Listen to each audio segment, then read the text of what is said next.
ഡാ, നീ ഇപ്പോൾ വെക്ക്, ഞാൻ പിന്നെ വിളിക്കാം. പിന്നൊരു കാര്യം, ഒരിക്കലും ഇങ്ങോട്ട് വിളിച്ചു പോകരുത്. ഏയ് ഇല്ല, ഞാൻ വിളിക്കില്ല. പക്ഷേ ഇത്തിയുടെ വിളിക്കായി ഞാനിവിടെ കാത്തിരിക്കുന്നുണ്ടാവും.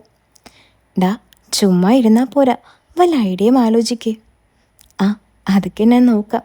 ഇത്ത ഫ്രീ ആവുമ്പോൾ ഇങ്ങോട്ട് വിളിക്കണേ. ആടാ, ഞാൻ വിളിക്കാം. ഇപ്പോൾ ഞാൻ പോട്ടെ. അതും പറഞ്ഞ് ഞാൻ കോൾ കട്ട് ചെയ്ത് പുറത്തേക്കിറങ്ങി. അവനോട് സംസാരിക്കുമ്പോൾ തന്നെ എനിക്ക് എന്തൊക്കെയോ പോലെ തോന്നുന്നുണ്ടായിരുന്നു. ഒറ്റത്തവണ കൂടാൻ പറ്റിയ പിന്നെ അങ്ങോട്ട് ഞാൻ അവനെ എൻ്റെ ഒരു കളിപ്പാവയാക്കി മാറ്റും. ഇക്കയെ വഞ്ചിക്കാൻ എനിക്ക് ഒട്ടും ആഗ്രഹമില്ല. പക്ഷേ എൻ്റെ ഉള്ളിലുള്ള തീ കെടുത്താൻ ഇക്കയെ കൊണ്ടാകില്ലെന്ന് എനിക്ക് നല്ല ഉറപ്പുണ്ട്. ഞാൻ അന്ന് പല ഐഡിയകളും ആലോചിച്ച് നോക്കി. പക്ഷേ ഒന്നും അങ്ങോട്ട് സെറ്റായില്ല. ഉച്ചയ്ക്ക് ശേഷം ഇക്ക വന്നപ്പോഴും ഞാൻ പല രീതിയിലും ചോദിച്ചു നോക്കി. ദൂരെ എങ്ങോട്ടെങ്കിലും പോകുന്നുണ്ടോ എന്നായിരുന്നു ഞാൻ അന്വേഷിച്ചത്. അങ്ങേരെങ്ങോട്ടും പോകുന്നില്ലെന്ന കാര്യം ഇക്കയുടെ സംസാരത്തിൽ നിന്നും എനിക്ക് മനസ്സിലായി.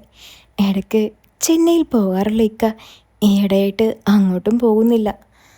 അന്ന് വൈകുന്നേരം ഇക്ക പുറത്തു പോയപ്പോൾ ഞാൻ വീണ്ടും അവനെ വിളിക്കാൻ ഒരു ശ്രമം നടത്തി.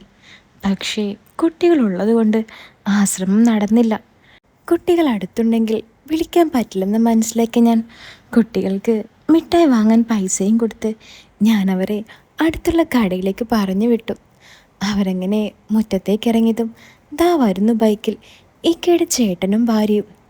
ഓഫ്, ഇതെന്താ എൻ്റെ പ്ലാനുകളെല്ലാം ഇങ്ങനെ പാളുന്നത്? ഈ അലവലാതെ റസ്യ എന്തിനാ ഇപ്പോൾ ഇങ്ങോട്ട് എഴുന്നള്ളുന്നത്? സ്വത്ത് ഭാഗം വയ്ക്കാനായിരിക്കും, അല്ലെങ്കിൽ അന്ന് വയറ്റിൽ തന്ന മരുന്ന് ഫലിച്ചോ എന്നറിയാൻ. ഞാൻ മുഖത്ത് വലിയ തെളിയൊന്നും കൊടുക്കാതെ കഥകിൽ പിടിച്ച് അവിടെ തന്നെ നിന്നു. ഇക്കയുടെ ഇക്ക പാവാണ്. എങ്കിലും മൂപ്പരുടെ ഉള്ളിൽ ഒരു കാട്ടുകോഴി വളരുന്നുണ്ടെന്ന് എനിക്കറിയായിരുന്നു. എന്താ സീനത്തെ കഥകും പിടിച്ച് നിൽക്കുന്നേ? അലിയില്ലേ ഇവിടെ? ഇക്കയുടെ ഇക്ക എന്നോട് ചോദിച്ചു. ഏയ് ഇല്ലിക്ക, ടൗണിലെങ്ങോട്ടോ പോയതാ. നിങ്ങൾ വാ, അകത്തേക്കിരിക്കാം, ഞാൻ പറഞ്ഞു. എവിടെ പോയി ഉമ്മയും ഉപ്പയും? ഞാൻ വിളിച്ചിട്ട് എന്താരും ഫോൺ എടുക്കാതെ? ഞാൻ കുറേ വിളിച്ചു നോക്കി. അതിക്ക, കുട്ടികളുടെ കയ്യിലായിരിക്കും ഫോണ്. അവർ അത് തരില്ല. കോള് വന്നാലും ഞങ്ങളാരും കാണാതെ അവരത് കട്ടാക്കി കളയുകയും ചെയ്യും. അത് അവിടെയും അങ്ങനെ തന്നെയാ. നീ ഉമ്മ ഇങ്ങോട്ടൊന്ന് വിളിച്ചേ. സിറ്റ് ഔട്ടിൽ കയറിയിരുന്ന് ഇക്ക എന്നോട് പറഞ്ഞു. ഞാൻ പോയി ഉമ്മയെ വിളിച്ചു. ആ സമയം മോന്തയും കയറ്റി റസിയ അവിടെ നിൽക്കുന്നുണ്ടായിരുന്നു. എന്നോട് ഒന്ന് മിണ്ടാൻ പോലും റസിയ തയ്യാറായില്ല. ഡി, നീ പോയി ചായ ഇട് എന്നും പറഞ്ഞ് ഉമ്മ അവരുടെ അടുത്തേക്ക് പോയി. ഒട്ടും താല്പര്യമില്ലാതെ ഞാൻ പോയി അവർക്ക് ചായ ഉണ്ടാക്കാൻ തുടങ്ങി. ചായ ഉണ്ടാക്കുമ്പോഴും എൻ്റെ മനസ്സിൽ എന്തിനായിരിക്കും അവർ വന്നതെന്നായിരുന്നു. വേഗം ചായയും ഉണ്ടാക്കി ഞാൻ അവരുടെ അടുത്തേക്ക് പോയി. റസിയക്കുള്ള ചായയും ഞാൻ ടേബിളിൽ വെച്ച് കൊടുത്ത് അവർ സംസാരിക്കുന്നത് നോക്കി ഞാൻ അവിടെ തന്നെ നിന്നു. അങ്ങനെ വേറെ ആരെയും വിളിക്കുന്നില്ല. നമ്മളും പിന്നെ അവർ രണ്ട് വീട്ടുകാരും അത്രേ ഉള്ളൂ. കാക്ക ഉമ്മയോട് പറയുന്ന കേട്ട് ഞാൻ അവിടെ തന്നെ നിന്നു. എന്താ സംഭവമെന്ന് മനസ്സിലാകാഞ്ഞിട്ടും ഞാനത് ചോദിക്കാൻ പോയില്ല. എന്നോട് പറയാൻ താല്പര്യമുണ്ടെങ്കിൽ പറയട്ടെ എന്ന് ഞാനും വിചാരിച്ചു. ഡി, നിന്നോടും കൂടെ പറയുന്നേ, നീ കേൾക്കുന്നുണ്ടല്ലോ? കാക്ക എന്നോട് പറഞ്ഞു. എന്നും പറഞ്ഞ് ഞാൻ ചുമ്മാ ഒന്ന് ചിരിച്ചു കൊടുത്തു. കുട്ടികളെയും കൂട്ടി നേരത്തെ അങ്ങ് വന്നേക്കണം, കാക്ക വീണ്ടും ആവർത്തിച്ചു. പക്ഷേ ആ സമയം എന്നോടൊന്ന് മിണ്ടുകയോ ഒന്ന് ചിരിക്കുകയോ ചെയ്യാതെ റസിയത്ത മുഖം തിരിച്ചു നിന്നു. എന്താണെന്ന് മനസ്സിലായില്ലെങ്കിലും എല്ലാം മനസ്സിലായ പോലെ അവളുടെ അഹങ്കാരം കാണാൻ നിൽക്കാതെ ഞാൻ എൻ്റെ റൂമിലേക്ക് പോയി. റൂമിലെത്തി അവളെ പ്രായിക്കൊണ്ട് നിൽക്കുമ്പോൾ പെട്ടെന്ന് പിറകിൽ നിന്നും ഒരു ശബ്ദം. ഞാൻ തിരിഞ്ഞു നോക്കിയപ്പോൾ കാക്കയായിരുന്നു അത്. അലി, ഇത് എവിടെ പോയതാ? വിളിച്ചിട്ട് എടുക്കുന്നുമില്ലല്ലോ. അത് അറിയില്ല ഇക്ക, ഞാനും വിളിച്ചിട്ട് എടുക്കുന്നില്ല. അല്ല സീനത്തെ, നീ ഒന്നും കഴിക്കാറില്ലേ? നീ അങ്ങ് ക്ഷീണിച്ചു പോയല്ലോ. കാക്ക എന്നെ ഒന്ന് അടിമുടി നോക്കിക്കൊണ്ട് പറഞ്ഞു. കാക്ക വരുമ്പോഴെല്ലാം ഇങ്ങനെയുള്ള ഓരോ കാര്യങ്ങൾ പറയുന്നത് പതിവാ. അതുകൊണ്ട് തന്നെ ഞാനും അതൊന്നും കാര്യമാക്കാറില്ല. എന്താടി, അവനൊന്നും തരുന്നില്ലേ? ഒന്നും ദേഹത്ത് കാണുന്നില്ലല്ലോ. ആകെ ഉണങ്ങി പഴയ വെട്ടവും തുടുപ്പും എല്ലാം പോയല്ലോ. ഏയ് അങ്ങനെയൊന്നുമില്ല, ചെറിയൊരു പനി ഉണ്ടായിരുന്നു, ചിലപ്പോൾ അതായിരിക്കും. ഞാൻ ചിരിച്ചുകൊണ്ട് പറഞ്ഞു. പനിച്ചാലും ആ സൗന്ദര്യത്തിന് ഒട്ടും കുറവില്ല. എപ്പോൾ കണ്ടാലും 18-കാരിയെന്നേ പറയൂ. കാക്ക സോപ്പ് പതപ്പിക്കാൻ തുടങ്ങിയതും പെട്ടെന്ന് പുറത്തുനിന്ന് റസീത്തയുടെ വിളി വന്നു. അതെ, നിങ്ങൾ വരുന്നില്ലേ? ഞാൻ പോട്ടെ എന്നും പറഞ്ഞായിരുന്നു റസീത്തയുടെ വിളി. കാക്ക ഉപ്പയുടെ റൂമിലേക്ക് ഉപ്പയെ കാണണമെന്നും പറഞ്ഞ് എൻ്റെ റൂമിലേക്കാണ് വന്നത്. ഉപ്പ ഉറങ്ങായതുകൊണ്ടും റസീത്ത ഉപ്പയും മിണ്ടാത്തതുകൊണ്ടുമാണ് കാക്ക മാത്രം ഉപ്പയുടെ റൂമിലേക്ക് വന്നത്. ആ ഗ്യാപ്പിൽ എന്നെ ഒന്ന് ട്യൂൺ ചെയ്യാമെന്നും കാക്ക വിചാരിച്ചു. പക്ഷേ അപ്പോഴേക്കും ഇത്തയുടെ വിളി വന്നു. റസിയാത്ത അകത്തേക്ക് വരുന്നതും പേടിച്ച് കാക്ക വേഗം അങ്ങോട്ടേക്ക് ഓടി. ആളൊരു പുലിയാണ്. നല്ല ഉരുണ്ട സെറ്റ് ബോഡിയും വെള്ള മുണ്ടും വെള്ള ഷർട്ടും ഇട്ട് കലക്കൻ ലുക്കാണ്. എപ്പോൾ നടക്കുന്നത് കണ്ടാലും ഒരു തെലുങ്ക് വില്ലന്മാരെ പോലെയെല്ലാം എനിക്ക് തോന്നിപ്പോകും. ഞാൻ ഈ വീട്ടിലേക്ക് വന്ന സമയത്തെല്ലാം എനിക്കൊരു നോട്ടം ഉണ്ടായിരുന്നു. ഇക്കയുടെ ജ്യേഷ്ഠനാണ്, അങ്ങനെയുള്ള ചിന്തകളൊന്നും പാടില്ല എന്ന് ഞാൻ സ്വയം മനസ്സിലാക്കി അതെല്ലാം ഞാൻ ഉപേക്ഷിച്ചു. വീടിനടുത്തുള്ളതെല്ലാം പാൽക്കുപ്പി പിള്ളേരായതുകൊണ്ട് ഒരു നോട്ടം പോലും അവരിൽ നിന്നും എനിക്ക് ആസ്വദിക്കാൻ പറ്റുന്നുണ്ടായിരുന്നില്ല. എല്ലാം നിറവേറ്റാൻ ഞാൻ കണ്ട ഏക വഴിയാണ് റിയാസ്. ഇവരൊന്ന് പോയിട്ട് വേണം എനിക്ക് അവനെ ഒന്ന് വിളിക്കാൻ. കാക്ക പുറത്തേക്ക് പോയതും അവർ പോയോ എന്നറിയാൻ ഞാൻ വേഗം പോയി ജനലിലൂടെ നോക്കി. അവർ വണ്ടിയെടുത്ത് പോയതും ഞാൻ വേഗം അലമാര തുറന്ന് ഫോണെടുത്ത് റിയാസിനെ വിളിച്ചു. ബെല്ലടിച്ചതും പുറത്തുനിന്ന് ഉമ്മയുടെ വിളി വന്നു. 1-2 തവണ ഞാൻ കേൾക്കാത്ത പോലെ നിന്നു നോക്കി. പക്ഷേ ഉമ്മ വിളി നിർത്തുന്നുണ്ടായിരുന്നില്ല. ഉമ്മ വീണ്ടും വിളിച്ചുകൊണ്ടേയിരുന്നു. റിയാസാണെങ്കിൽ കോൾ എടുക്കുന്നുമില്ല. ഉമ്മയാണെങ്കിൽ വിളിച്ചലറുന്നുമുണ്ട്. ഞാൻ വേഗം ഫോൺ അലമാരയിലേക്ക് എറിഞ്ഞ് ഉമ്മയുടെ അടുത്തേക്ക് ഓടി. ഡി, നീ ഇതെവിടെ പോയി കിടക്കായിരുന്നു? എത്ര നേരമായി എന്നെ ഞാൻ വിളിക്കുന്നു. അതുമ്മ, ഞാൻ ബാത്റൂമിലായിരുന്നു. എന്താ ഉമ്മ, എന്താ പ്രശ്നം? എടി, അവരെന്തിനാ വന്നതെന്ന് നീ അറിഞ്ഞോ? ഇല്ല, എന്നോടവർ ഒന്നും പറഞ്ഞില്ലല്ലോ.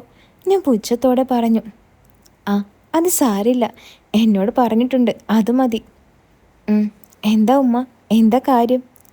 അത് പിന്നെ അടുത്ത ഞായറാഴ്ച അവിടെ വിരുന്ന. അവളുടെ ഏട്ടത്തിയുടെ മോൻ്റെയും മരുമോളുടെയും. പിന്നെ വേറെ ആരോ ഉണ്ടെന്ന് പറഞ്ഞു. അവരെ എനിക്ക് മനസ്സിലായില്ല. നമ്മളോടും ചെല്ലാൻ പറഞ്ഞിട്ടുണ്ട്. ഓ, അതായിരുന്നോ കാര്യം? അവളുടെ ഇരിപ്പും ഭാവവും കണ്ടപ്പോൾ ഞാൻ വിചാരിച്ചു അവൾ ഒന്നുകൂടെ കെട്ടുന്നുണ്ടെന്ന്. ഒന്ന് പോടി കളിയാക്കാതെ. അവൾ അങ്ങനൊരു സാധനമാ. അല്ലെങ്കിൽ പിന്നെ അവൾക്കിവിടെ നിന്നാൽ പോരെ, അങ്ങോട്ട് ഓടണോ? കുത്തിത്തിരിപ്പ്, അല്ലാതെ എന്ത്? അതും പറഞ്ഞ് ഞാൻ വേഗം റൂമിലേക്ക് നടന്നു. അലമാരയുടെ അടുത്തെത്തിയതും ഫോൺ ബെല്ലടിക്കുന്ന സൗണ്ട് ഞാൻ കേട്ടു. അയ്യോ, ഇവനോടല്ലേ ഞാൻ ഇങ്ങോട്ട് വിളിക്കരുതെന്ന് പറഞ്ഞത്? ആരെങ്കിലും കേൾക്കുമോ എന്ന് പേടിച്ച് ചുറ്റിലും നോക്കി ഞാൻ വേഗം അലമാര തുറന്ന് ഫോണെടുത്ത് നോക്കിയപ്പോൾ റിയാസ് തന്നെയാണ് ആ വിളിക്കുന്നത്. ഞാൻ വേഗം കോളെടുത്ത് സംസാരിച്ചു. ഡാ, നിന്നോടല്ലേ ഞാൻ പറഞ്ഞത് ഇങ്ങോട്ട് വിളിക്കരുതെന്ന്? നീ അത് മറന്നോ? അയ്യോ സോറി ഇത്ത, കുറച്ചു മുമ്പ് ഇത്തിരി മിസ് കോള് കണ്ടപ്പോൾ ഞാൻ വിളിച്ചു പോയതാ. ഓഫ് എടാ, നീ എന്നെ കൊലക്ക് കൊടുക്കുമോ? ഭാഗ്യത്തിന് അടുത്ത ആരും ഉണ്ടായില്ല. ഇനി മേല ഇങ്ങോട്ട് വിളിച്ചു പോകരുത്. എന്തെങ്കിലും ഉണ്ടെങ്കിൽ ഞാൻ അങ്ങോട്ട് വിളിച്ചോളാം കേട്ടോ. ശരി ഇത്ത, ഇനി ഉണ്ടാവില്ല. ഇത്ത പറ, എന്തിനാ വിളിച്ചേ? ഏയ് ഒന്നുമില്ലടാ, എന്തെങ്കിലും ഐഡിയ കിട്ടുമെന്നറിയാൻ വിളിച്ചതാ. അത് എനിക്കൊരു ഐഡിയ കിട്ടി. പക്ഷേ തൽക്കാലം ഒന്നും നേരിൽ നടക്കില്ല. ഒരു ഓൺലൈൻ പരിപാടി, അത് നോക്കിയാലോ ഇത്ത? ഓൺലൈൻ പരിപാടിയോ? അതെന്താടാ? എനിക്കൊന്നും മനസ്സിലായില്ല. ഇത്ത കോള് കട്ടാക്കി വാട്സപ്പിൽ വാ, ഞാൻ ബാക്കി നോക്കിക്കോളാം. അയ്യയുടെ മോനെ, നിൻ്റെ ഉദ്ദേശം കൊള്ളാലോ. പക്ഷേ ചെറിയൊരു പ്രശ്നമുണ്ട്. എന്ത് പ്രശ്നം? എന്താ, നെറ്റില്ലേ? ബെസ്റ്റ്. നെറ്റ് പോയിട്ട് ഒരു വാട്സപ്പ് പോലുമില്ല ഈ ഫോണിൽ. അപ്പോഴാ നിൻ്റെ ഒരു ഓൺലൈൻ മൂപ്പിക്കൽ. ഓഫ്, ആ ചങ്ങായിക്കൊരു നല്ല ഫോണെങ്കിലും വാങ്ങിച്ചു തന്നൂടെ? എന്തൊരു തോൽവയിത്ത നിങ്ങളുടെ കെട്ടിയോൻ. ഞാനാണെങ്കിൽ കൊതിച്ചും പോയി. അയ്യയുടെ മോനെ, നിനക്ക് അങ്ങനെ വേണം. കാറിൽ നിന്നും ഞാൻ അങ്ങോട്ട് വന്നപ്പോൾ എന്തായിരുന്നു നിൻ്റെ ഷോ? ഇപ്പോൾ നിനക്ക് വേണമല്ലേ? ഇപ്പോൾ കിട്ടും, മേപ്പോട്ട് നോക്കിയിരുന്നു. ഞാൻ പറഞ്ഞു, ഷേ, ഞാനൊന്ന് വിടാമെന്ന് വിചാരിച്ചതാ. അപ്പോൾ അത് നടക്കില്ലല്ലേ? അതൊന്നും നടക്കാൻ പോണില്ല. വിടണമെങ്കിൽ 2 പേർക്കും ഒരുമിച്ച് മതി, അല്ലാതെ ഒറ്റയ്ക്ക് മോൻ അങ്ങ് ഉണ്ടാക്കണ്ട. ഷേ, ഞാനാണെങ്കിൽ അന്നൊരു ഫോട്ടോ പോലും എടുത്തു വെച്ചില്ല, അല്ലെങ്കിൽ ഇപ്പോൾ അത് മതിയായനെ. ഷേ, എല്ലാം നശിപ്പിച്ചു. ആ, നിനക്ക് അങ്ങനെ തന്നെ വേണോടാ. നീ വലിയ നന്മമരം കളിച്ചതല്ലേ അവിടെ നിന്ന്. മര്യാദക്ക് അവിടെ വെച്ച് ചോദിച്ചിരുന്നെങ്കിൽ ഞാൻ തന്നെ തരുമായിരുന്നില്ലേ? ഇനിയിപ്പോൾ നീ ഒരു കാര്യം ചെയ്. എന്താ എന്താ ഇത്താ? ഒരു റബ്ബർ എടുത്ത് വരച്ചിരുന്നു.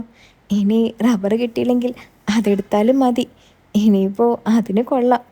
അതും പറഞ്ഞ് ഞാൻ ചിരിച്ചു. ഇത്ത, മതി, ശവത്തിൽ കുത്തല്ലേ. അല്ല ഇത്ത, അവിടെ വേറെ ഫോണൊന്നും ഇല്ലേ? ഉണ്ട്, പക്ഷേ ഇക്കയുടെ കയ്യിലാടാ. പിന്നെ ഉപ്പയുടെ കയ്യിലും ഉണ്ട്, പക്ഷേ അതൊന്നും കിട്ടില്ലടാ. ഇത്ത, ഒന്ന് പോയി നോക്ക്, ചിലപ്പോൾ കിട്ടിയാലോ. ഒന്ന് പോയട ചെക്ക, എന്നിട്ട് വേണം ഇല്ലാത്ത പ്രശ്നങ്ങൾ ഉണ്ടാക്കാൻ. നീ ഇപ്പോൾ ഒന്നും ചെയ്യണ്ട, അതെല്ലാം അവിടെ തന്നെ ഇരിക്കട്ടെ. എല്ലാം കൂടി ഞാൻ എടുത്തോളാം. എന്നാ ഇപ്പോൾ ഒന്ന് തരട്ടെ ഞാൻ? അവൻ ചോദിച്ചു. പോ നിൻ്റെ ഉമ്മാക്ക് കൊടുക്കടാ, അവൻ്റെ ഒരു വേഷം കെട്ട്. ഞാനിവിടെ മുള്ളിൽ നിന്നാ സംസാരിക്കുന്നേ, അല്ലാതെ നിന്നെപ്പോലെ ബെഡിലും കിടന്നല്ല. എന്നെക്കൊണ്ട് പറയിപ്പിക്കണ്ട നീ. അയ്യോ സോറി ഇത്ത, ഞാൻ അറിയാതെ പറഞ്ഞതാ. അതൊന്നും കുഴപ്പമില്ല. ഞാനിപ്പോൾ പോവുക, കുട്ടികൾ വരുന്നുണ്ട്. എന്തെങ്കിലും ഐഡിയ കിട്ടിയാൽ എല്ലാം പ്ലാൻ ചെയ്ത് വെക്ക്, ഞാൻ അങ്ങോട്ടേക്ക് വിളിച്ചോളാം.